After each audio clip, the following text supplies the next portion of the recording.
Hello! 'Second case of Sitaram' ఈ cinema Amazon ప్రైమ్‌లో streaming అవుతుంది. Crime, murder mystery మరియు investigation థ్రిల్లర్‌గా తెరకెక్కిన ఈ సినిమా కేస్ నంబర్ 18కి సీక్వెల్. మరి ఈ సినిమా ఎలా ఉందో చూద్దాం. కథలోకి వెళ్తే కర్ణాటకలోని ఓ ప్రశాంతమైన గ్రామానికి పోలీస్ ఆఫీసర్ సీతారాం ట్రాన్స్‌ఫర్ అవుతాడు. అదే సమయంలో వరుసగా కొన్ని దారుణ హత్యలు జరుగుతుంటాయి. ప్రతి హత్య జరిగిన చోట ఒకే తరహా క్లూ దొరకడం పోలీసులను మరింత అయోమయానికి గురిచేస్తుంది. ఈ హత్యల వెనుక ఉన్న సీరియల్ కిల్లర్ ఎవరు? అతని అసలు ఉద్దేశం ఏమిటి? ప్రతి క్రైమ్ సీన్‌లో కనిపించే క్లూ వెనుక రహస్యం ఏంటి? చివరికి సీతారాం తన ఇన్వెస్టిగేషన్‌తో ఈ కేసుని ఎలా ఛేదించాడు అనేదే సినిమా ప్రధాన కథ. Plus points.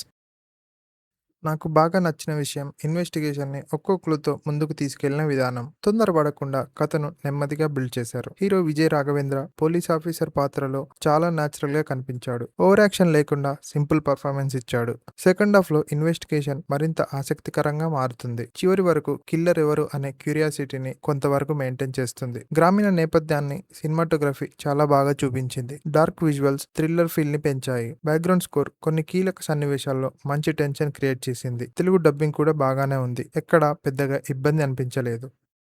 Minus points. నాకు ఫస్ట్ హాఫ్ కొంచెం ఎక్కువ స్లోగా అనిపించింది. ఇన్వెస్టిగేషన్ మీద ఎక్కువ సమయం పెట్టడంతో కొన్ని సీన్స్ లాగ్ అయిన ఫీలింగ్ వస్తుంది. థ్రిల్లర్ అయినా నేను ఊహించినంత టెన్షన్ లేదా edge of the seat feeling మాత్రం రాలేదు. కొన్ని ట్విస్టులు ముందుగానే ఊహించేయొచ్చు. అందుకే సస్పెన్స్ ఇంపాక్ట్ కొంత తగ్గింది. మధ్యలో వచ్చే కొన్ని సన్నివేశాలు ముఖ్యంగా లవ్ ట్రాక్ ఇంకాస్త షార్ప్గా ఉంటే బాగుండేది. క్లైమాక్స్లో కిల్లర్ మోటివ్ ఇంకా బలంగా రాసి ఉంటే ఎమోషనల్ ఇంపాక్ట్ పెరిగేది. Technical aspects. Background score thriller మూడ్ను బాగా క్యారీ చేసింది. సినిమాటోగ్రఫీ చాలా నీట్గా ఉంది. గ్రామీణ వాతావరణాన్ని రియలిస్టిక్గా చూపించారు. ఎడిటింగ్ విషయంలో మాత్రం ఇంకాస్త ట్రిమ్ చేసి ఉంటే పేసింగ్ బెటర్ అయ్యేది. ముఖ్యంగా ఫస్ట్ హాఫ్లో కొన్ని సీన్స్ తగ్గించాల్సిన అవసరం కనిపించింది. దర్శకుడు కమర్షియల్ హంగుల కంటే ఇన్వెస్టిగేషన్ పైన ఎక్కువ ఫోకస్ పెట్టాడు. ఆ ప్రయత్నం బాగానే ఉన్నా స్క్రీన్ ప్లే మరింత టైట్గా ఉంటే సినిమా మరో స్థాయికి వెళ్ళేది. Final verdict.